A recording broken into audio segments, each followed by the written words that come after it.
Welcome back to my channel life and me চ্যানেলের একটা tele ব্লগে তোমাদের সবাইকে জানাই অনেক অনেক স্বাগত। আজকের দিনটা একটা বিশেষ দিন আমাদের জীবনে। আজ হচ্ছে আমার আর তোমাদের দাদা ভাইয়ের 8th ম্যারেজ অ্যানিভার্সারি, মানে আমাদের বিয়ের আজকে 8 বছর পূর্ণ হচ্ছে। তো চলো আজকে সারাটা দিন তাই থাকছে কিছু স্পেশাল মোমেন্টস অবশ্যই এই ব্লগটায়। তবে অ্যানিভার্সারিটা আমরা একটু নিজেদের মতন করে প্রত্যেক বছর পালন করি। ইচ্ছে আছে একটু সন্ধ্যের দিকে কিছু প্ল্যানিং সাজানোর। আপাতত এই বেলাটায় বাড়িতেই রয়েছি। তো চলো এখন ঢুকে পড়েছি রান্নাঘরে। আর এই দেখো কালকে রাত্রেবেলা এই হাতটায় নিজেই ঘরে যেটুকু সম্ভব এই হাতটায় কালকে রাতে করেছিলাম। আর এটাই এই একটু আগে, এটা এখনো রং ধরেনি, ধরবে নিশ্চয়ই, একটু আগে এটাই পরেছি। জাস্ট তুললাম, এখনই রিমুভ করলাম, সকাল অনেকটা আগেই শুরু হয়েছে। তো চলো এখন ঢুকে পড়েছি রান্নাঘরে। আর এখান থেকেই ব্লগটা আজকে শুরু করি। সঙ্গে থাকো, দেখতে থাকো। আশা করি আজকের ব্লগটা তোমাদের ভালোই লাগবে। 8-5টা দিনের মতন অ্যানিভার্সারির সকালটাও খুব স্বাভাবিক ছন্দেই শুরু করেছিলাম, যেরকম 8-5টা দিন কাটে। ওই যে তোমাদের বললাম যে যা কিছু প্ল্যানিং প্রোগ্রামিং সব কিছু সন্ধেবেলাতেই। তো চলো সকালবেলায় নিজের জন্য বানিয়ে নিচ্ছি একটু চা। আর আমার অ্যানিভার্সারির সময়টাতে তোমাদের দাদাভাইয়েরও ছুটি থাকে আর মাম্মারও ছুটি থাকে। আর একটা কথা বলে রাখা ভালো, অ্যানিভার্সারির কদিনের মধ্যেই আবার মাম্মার জন্মদিনও আসছে, তাই পরপর কিছু স্পেশাল ব্লগ তোমরা অবশ্যই পেতে চলেছ।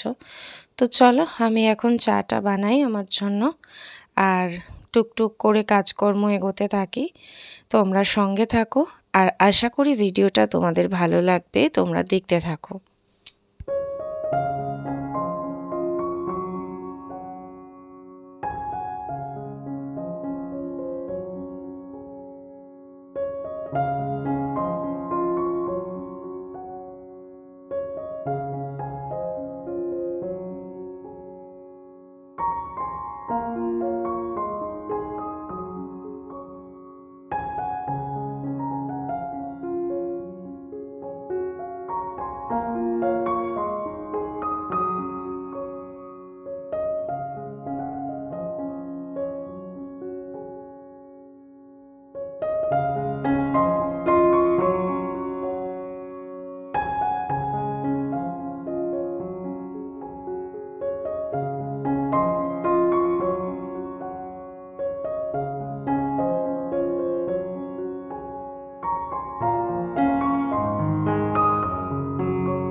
আজকে আমাদের চায়ের আসরের বন্ধু ছিল তোমাদের দাদা ভাই। ওই যে বললাম ও আজকে বাড়িতে আছে, আর বাড়িতে থাকলে আমি একটু জোরজারি করে চা খাওয়াতে পারি। তবে প্রচণ্ড গরম আর কি বলবো, সেজন্য একটুখানি ব্রেকফাস্টে বিশেষ কিছুর আয়োজন করছি না। আর ব্রেকফাস্টে একটুখানি চাউমিন খাবো, তাই ঢুকে পড়লাম দেখো চাউমিনগুলোকে সেদ্ধ বসাতে। একেবারে নর্মাল চাউমিন, আর লুচি টুচি এই সব কিছু বানালাম না, নতুবা অন্যান্যবার জন্মদিনে একটু লুচি বানাই। তো চলো একেবারে আমাদের 3 জনের ব্রেকফাস্টই রেডি করব। তো সঙ্গে থাকো তোমরা, পুরো ব্লগটা স্কিপ না করে দেখতে থাকো।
ব্রেকফাস্ট রেডি করার পরে ঢুকে পড়লাম আমি কিন্তু বেডরুমে।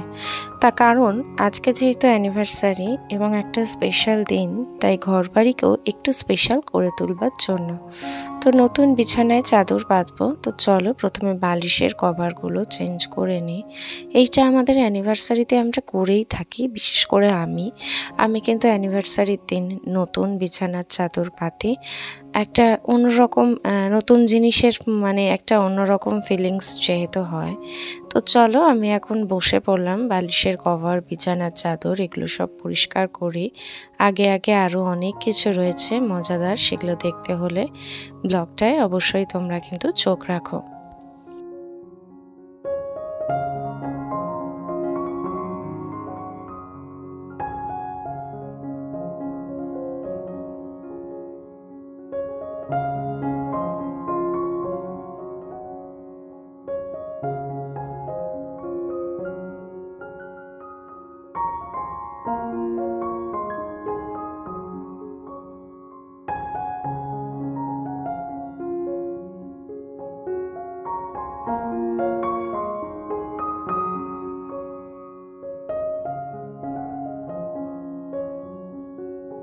চলো এখানে দেখো আমার নতুন চাদর পাতা হয়ে গেছে, বিছানা একদম কমপ্লিট। কেমন হয়েছে নতুন চাদরটা কমেন্ট করে জানাবে। আমার তো ভীষণ ভালো লাগে সাদা চাদর।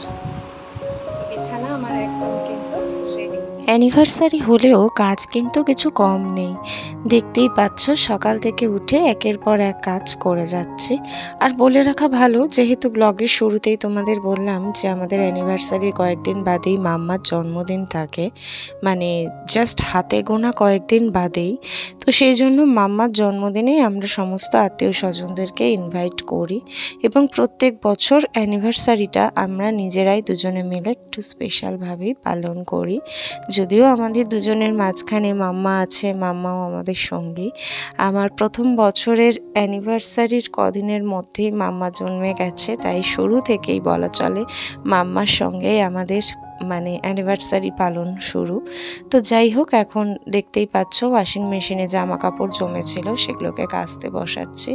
চলো একের পর এক তো কাজ আছেই, সন্ধে হওয়ার আগে অবধি দেখতে থাকো।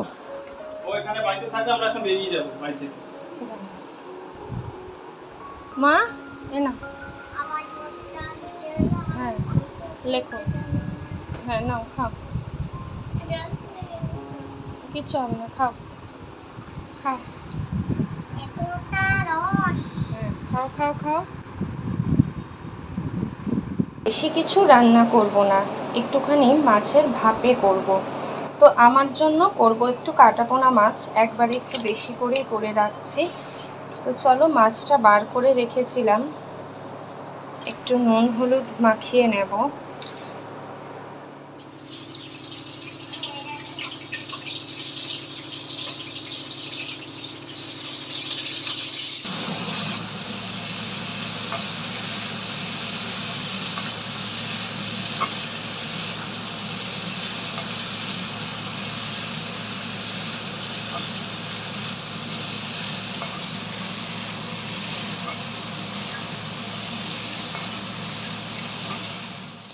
ওই যে বললাম আমার জন্যে কাটাপোনা মাছটা রান্না করেছি, আর চিংড়ি মাছটা তোমাদের দাদাভাই আর মাম্মার জন্যে। আমি যেহেতু চিংড়ি মাছ খাই না, তবে একসাথেই সর্ষে বাটা দিয়ে একদম সর্ষে পোস্ত নারকেল বাটা সব কিছু দিয়েই রান্নাটা করেছি। আর এর মধ্যে চিংড়ি মাছও আমি দিয়ে দেবো, কারণ চিংড়ি মাছটা দিয়ে দিলে আমার অসুবিধা নেই, তবে চিংড়ি মাছটা আমি খেতে পারি না। একই ঝোল বা তরকারিতে চিংড়ি মাছ দিলে আমি খেতে পারি, শুধু চিংড়ি মাছটা আমি খেতে পারি না। তো চলো দেখতেই পেলে একদম রান্নাটা রেডি করেই তোমাদের সামনে শেয়ার করছি। ওপর থেকে কাঁচা লঙ্কাও দিয়ে দিয়েছি, দিয়ে দেবো নামানোর আগে একটু সর্ষের তেল। একদম মাছ ভাত এক পদ রান্না আমার একদম কমপ্লিট। তরকারিপত্র অবশ্য আমার ফ্রিজে আছে, সেগুলো গরম করে নিলেই হবে। তো চলো, এই হচ্ছে আমাদের আজকে দুপুরের খাওয়া দাওয়া।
চলো, সমস্ত কাজকর্ম সেরে আমার কিন্তু স্নানও হয়ে গেছে।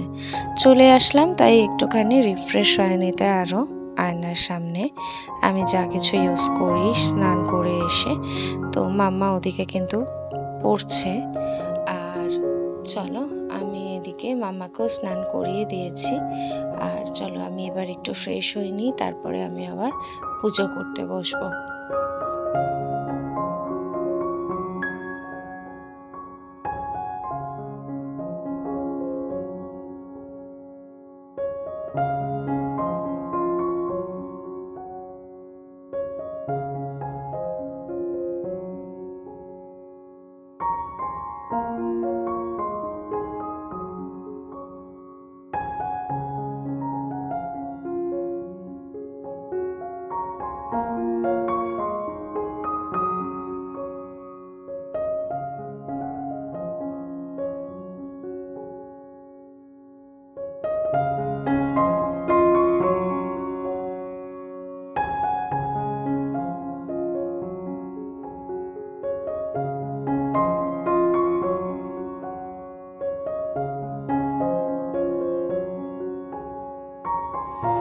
আমার কাছে যে কোনো শুভ দিন, শুভ অনুষ্ঠান, শুভ মুহূর্ত মানেই একগুচ্ছ রজনীগন্ধা।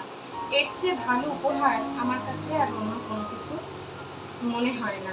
একটু আগে তোমাদের দাদাভাই বেরিয়েছিল, আর দেখো আমার জন্য নিয়ে এসেছে এই একগুচ্ছ রজনীগন্ধা, যেটা আমি সাজিয়ে রাখবো ফুলদানিতে। আর এই ফুলদানিটা থাকবে আমার ঘরে।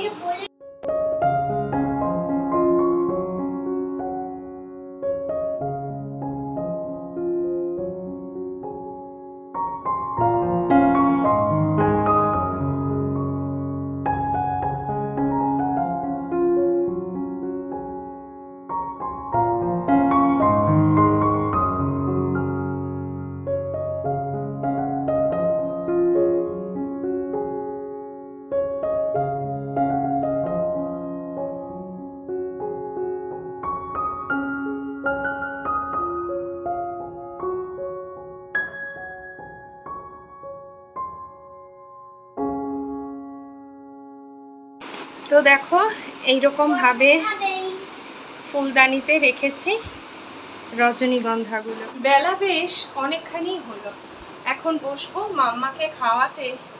তার আগে দেখো এই মেহেন্দির দাগটা গালে লেগে গেছে। একটা মাম্মার মেহেন্দি গালে লেগে গেছে। কালকে যেহেতু রাত্রে এই হাতে মেহেন্দিটা করেছিলাম, কোন ফাঁকে মনে হয় হাতটা গালে লেগেছে, আর সেইটা এখানে এরকম ভাবে লেগে গেছে। তো চলো এখন বসবো মাম্মাকে খাওয়াতে। খাইয়ে নিয়ে আবার ও বেলাতে তোমাদের সঙ্গে দেখা করব। ও বেলাতে ভাবছি একটু রেস্টুরেন্টে যাব, একসাথে আমাদের অ্যানিভার্সারিটাকে একটু উদযাপন করতে। আমি, দাদা ভাই আর মাম্মা। বাবুকে বলেছিলাম, কিন্তু ওর আজকে শুক্রবার 23শে মে, ওর শুক্রবার করে ক্যারাটে থাকে, তারপরে পড়তে যাওয়া থাকে, ব্যস্ত শিডিউলে। আমার জন্য আজকের দিনটায় বাবুর হাতে কোনো সময় নেই। অগত্যা বাবুকে নিয়ে তাই আর যেতে পারবো না। যাবো আমরা তিনজনেই, কিন্তু হ্যাঁ দাঁড়াও, কিন্তু ও বেলাতে তোমাদের সঙ্গে আবারও দেখা করছি। এখনকার মতন আসছি, একেবারে রেডি হয়ে আসবো কিন্তু ও বেলাতে।